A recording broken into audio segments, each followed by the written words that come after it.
Hello and welcome to Law Gurukul.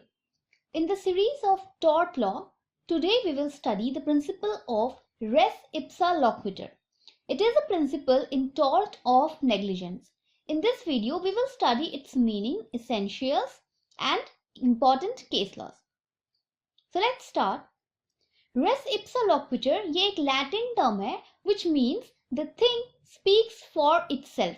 यानी कि जो सिचुएशन है वो खुद ही अपनी स्टोरी बता रही है. It is a maxim the application of which shifts the burden of proof on the defendant. Generally cases में क्या होता है, जो प्लेंटिव है, जो केस फाइल करता है, उससे प्रूफ करना होता है. बर्डन ऑफ प्रूफ जो है वो प्लेंटिव के ऊपर होता है. But by applying this principle ये जो बर्डन ऑफ प्रूफ है वो डिफेंडेंट पे शिफ्ट हो जाता है. क्योंकि कई बार ऐसे केसेस होते हैं जिसमें प्लेंटिव के पास प्रॉपर एविडेंस नहीं होते हैं ये प्रूव करने के लिए कि जो डिफेंडेंट है वो नेग्लिजेंट है. तो जब हम ये प्रिंसिपल रेस इप्सा लॉक्विटर यानी the thing speaks for itself, इस प्रिंसिपल को अप्लाई करते हैं, तो इस प्रिंसिपल का मतलब ये हुआ कि ये जो इंसिडेंट है, जो कुछ भी एक्सीडेंट या कुछ भी जो हुआ है वो खुद ही सारी स्टोरी बता रहा है. वो इंसिडेंट खुद ही ये प्रूफ कर रहा है कि ये डिफेंडेंट की वजह से हुआ है. तो इस ऐसे केसेस में जो बर्डन ऑफ प्रूफ है वो डिफेंडेंट पे शिफ्ट हो जाता है. The burden of proof shifts to the defendant in the principle of res ipsa loquitur. In personal injury law, the concept of res ipsa loquitur operates as an evidentiary rule. Evidence के तौर पे race ipsa loquitur के principle को apply किया जाता है in case of personal injury. Personal injury जो हमने नेग्लिजेंस वाला जो पार्ट पढ़ा है उसमें हमने पर्सनल इंजरी वाली टॉपिक को भी डिस्कस किया है. तो पर्सनल इंजरी के केसेस में अगर ये जो रेस इप्सा लॉक्विटर है इस प्रिंसिपल को as an evidentiary rule apply किया जाता है.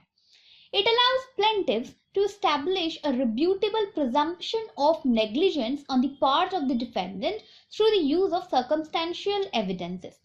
Res ipsa loquitur क्या है? ये एक ऐसा प्रिंसिपल है जो प्लेंटिफ को अलाउ करता है ये प्रिजम्पशन ऑफ नेग्लिजेंस का, यानी ये जो सर्कमस्टेंशियल एविडेंसेस है इन्हें देखकर ऐसा अज्यूम किया जाता है, प्रिज्यूम किया जाता है कि जो नेग्लिजेंस है वो डिफेंडेंट के पार्ट से ही हुआ है.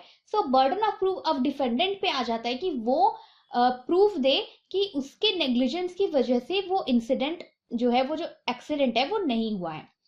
This means that if the plaintiff puts forth certain circumstantial facts, it becomes the defendant's burden to prove he or she was not negligent. Res ipsa loquitur के प्रिंसिपल को apply करने का ये मतलब है कि प्लेंटिफ ने जो सारे सर्कमस्टेंशियल फैक्ट्स थे उन्हें बता दिया, जो इंसिडेंट है वो बता दिया. तो इससे क्या होता है, जो बर्डन ऑफ प्रूफ है वो डिफेंडेंट पे चला जाता है कि अब वो प्रूव करे कि सर्कमस्टेंशियल जो दिख रहा है. रेस इप्सा लॉक्विटर क्या है? The thing speaks for itself, यानी जो चीजें एज इट इज दिख रही है वो ऐसी नहीं है, ये प्रूव करने की जिम्मेदारी आ जाती है डिफेंडेंट पे. There is a presumption of negligence on part of the defendant. जैसे ये रेस इप्सा लॉक्विटर के प्रिंसिपल को अप्लाई किया जाता है ऐसा प्रिज्यूम किया जाता है कि जो नेग्लिजेंस है वो डिफेंडेंट के पार्ट पे ही हुआ है. प्लेंटिफ को जो इंजरी हुई है नेग्लिजेंस की वजह से वो डिफेंडेंट के ही नेग्लिजेंस की वजह से हुई है. अब डिफेंडेंट की ड्यूटी है कि वो एविडेंसेस लीड करे और अपनी जो ही इज नॉन गिल्टी इस चीज को वो प्रूव करे. So this is the basic concept of res ipsa loquitur. पहला क्या है? The thing speaks for itself, यानी कि जो सर्कमस्टेंशियल फैक्ट्स है, सर्कमस्टेंशियल एविडेंसेस है वो खुद ही अपनी स्टोरी बता रहे हैं कि इस वजह से ये इंसिडेंट, ये एक्सीडेंट हुआ है. सेकंड क्या है इसका इंपॉर्टेंट पॉइंट, कि इसमें जो बर्डन ऑफ प्रूफ है वो डिफेंडेंट पे चला जाता है. जनरल केसेस में प्लेंटिफ पर होता है, बट जब रेस इप्सा लॉक्विटर के प्रिंसिपल को अप्लाई किया जाता है तो बर्डन ऑफ प्रूफ जो है वो डिफेंडेंट पे शिफ्ट हो जाता है. Clear? Now coming to the essential elements. Res ipsa loquitur के प्रिंसिपल को अप्लाई करने के लिए कौन कौन से इंपॉर्टेंट एलिमेंट्स प्रेजेंट होने चाहिए. First, the defendant was in exclusive control of the situation और instrument that caused the injury. पहला एलिमेंट यह है कि जो भी सिचुएशन थी वो टोटली डिफेंडेंट के कंट्रोल में थी, इसलिए तब हम ये रेस इप्सा लॉक्विटर के प्रिंसिपल को अप्लाई करेंगे कि सारी की सिचुएशन तो डिफेंडेंट के कंट्रोल में थी, तो ऐसे में अगर कोई एक्सीडेंट हो जाता है, किसी टाइप का लॉस हो जाता है, इंजरी हो जाता है, तो उसके लिए डिफेंडेंट जो है वो सोली रिस्पॉन्सिबल होगा. The injury would not have ordinarily occurred but for the defendant's negligence. जो इंजरी हुई है वो अदरवाइज नहीं होती अगर डिफेंडेंट नेग्लिजेंट ना होता. ठीक है, ये this is the one of the most important element of res ipsa loquitur. One more essential is there, the plaintiff's injury was not due to his own action or contribution. यानी जो plaintiff को जो injury हुई है वो उसको खुद की वजह से, खुद के किसी एक्शन, खुद के किसी कंट्रीब्यूशन की वजह से नहीं हुई है. तो अगर ये तीनों चीजें प्रेजेंट है तभी ये प्रिंसिपल ऑफ रेस इप्सा लॉक्विटर को अप्लाई किया जा सकता है और डिफेंडेंट की नेग्लिजेंट, डिफेंडेंट को जो है वो नेग्लिजेंट लायबल माना जा सकता है. ठीक है, these are the three principles for res ipsa loquitur. In these elements, if these elements are met, the burden shifts to the defendant to show that he was not negligent. अगर किसी act में ये तीनों ही elements present है तब ये race ipsa loquitur के principle को अप्लाई किया जाता है और जो बर्डन ऑफ प्रूफ है वो डिफेंडेंट पे शिफ्ट हो जाता है कि अब वो शो करे कि he was not negligent from his part. Applicability. Res ipsa loquitur जो है वो कहाँ अप्लाई होता है? It is applied in the medical cases and several tort fees where the plaintiff was not able to ascertain as to whose negligent act had caused his injury. Medical cases में या फिर ऐसे severe tort के cases में इस principle को apply किया जाता है जहां पर प्लेंटिफ के पास सफिशिएंट रीजन, सफिशिएंट एविडेंस नहीं होते हैं ये प्रूव करने के लिए कि जो इंजरी हुई है वो किसके नेग्लिजेंट एक्ट की वजह से हुई है. जब उसके पास प्रॉपर एविडेंसेस नहीं है तब इस प्रिंसिपल को अप्लाई किया जाता है. ऐसा प्रिज्यूम किया जाता है कि जो भी इंसिडेंट, जो भी इंजरी हुई है वो डिफेंडेंट के नेग्लिजेंट एक्ट की वजह से हुई है. Res ipsa loquitur does not apply in cases where reasonable care has been taken and what has happened is beyond the ordinary control of the defendant. ये प्रिंसिपल तब अप्लाई नहीं होता है अगर डिफेंडेंट ये बता दे, अगर या फिर ऐसा प्रूव हो जाए कि जो सिचुएशंस थी वो डिफेंडेंट के कंट्रोल में नहीं थी और उसने प्रॉपर रीजनेबल केयर, वो प्रॉपर ध्यान रख रहा था, उसके बाद भी इस टाइप का एक्सीडेंट हो गया. इन केसेस में the principle of res ipsa loquitur is not applied. Res ipsa loquitur find its applicability in accident cases. तो सबसे ज्यादा है जो इस प्रिंसिपल का जो एप्लीकेशन है वो एक्सीडेंट के केसेस में होता है. एक्सीडेंट, दो गाड़ी के बीच में एक्सीडेंट हो गई तो ये plaintiff how he will prove कि कौन नेग्लिजेंट था. तो ऐसे में अज्यूम किया जाता है, इस प्रिंसिपल को अप्लाई करके ऐसा प्रिजम्पशन लिया जाता है कि जो डिफेंडेंट है उसके ही नेग्लिजेंस एक्ट की वजह से ये एक्सीडेंट हुआ है. टॉपिक को समझते हैं एक क्लियर एग्जाम्पल के थ्रू. ठीक है, see here X was driving a car in outer lane. एक पर्सन है जो आउटर लेन में कार ड्राइव कर रहा है. सडनली वो जो कार है वो सेंट्रल रिजर्वेशन से क्रॉस करके दूसरे लेन में जो एक पब्लिक बस ट्रैवल कर रहा था उससे जाकर के टकरा गई, जिसकी वजह से एक पैसेंजर और ड्राइवर जो है उस बस का उन लोगों को इंजरी हुई. Here the plaintiff could not prove that the defendants were negligent and had caused the accident.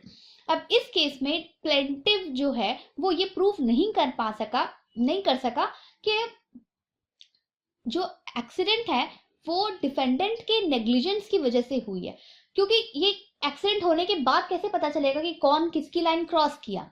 ठीक है, they however proceeded on the basis of res ipsa loquitur and shifted the onus on the defendant to prove that they were not negligent. In cases में इस principle को apply किया जाता है कि जिससे इंजरी हुई है वो डिफेंडेंट को लायबल ठहराता है कि उसके नेग्लिजेंट एक्ट की वजह से ये एक्सीडेंट हुआ है, और इन accident cases this principle is mostly applied.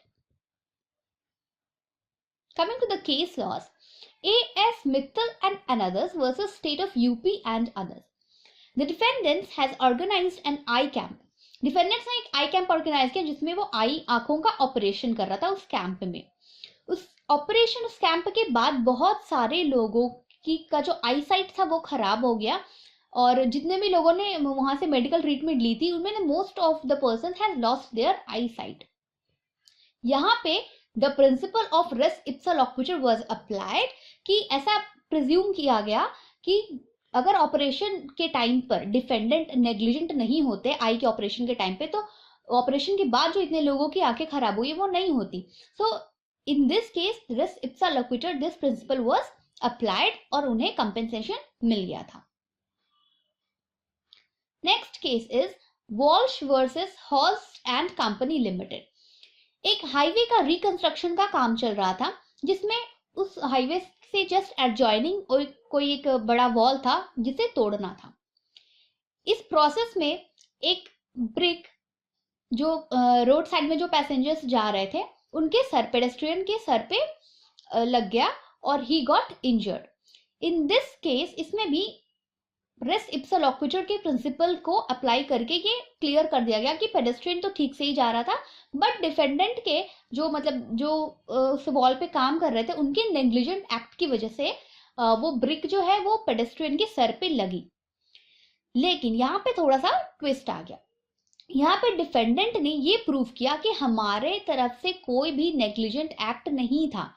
Accident तो हुआ but we were not negligent on our part.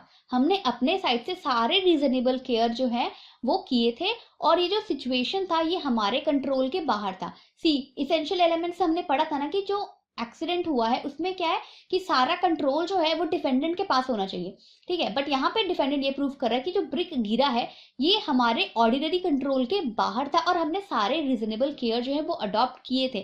सो हमारे नेग्लिजेंस की वजह से ये एक्सीडेंट नहीं हुआ है. Okay, so in this case res ipsa loquitur was not applied क्योंकि यहाँ पे रीजनेबल केयर रखा गया था और जो सिचुएशन था वो डिफेंडेंट के ऑर्डिनरी कंट्रोल के बाहर थी. So guys, the video ends here. I hope this video will be very beneficial for you all. Tort law से रिलेटेड और भी बहुत सारे वीडियोस हैं जिसका जो लिंक है वो आई बटन पे दिया हुआ है. If you like the video please subscribe the channel and press the bell icon for regular updates. Thank you.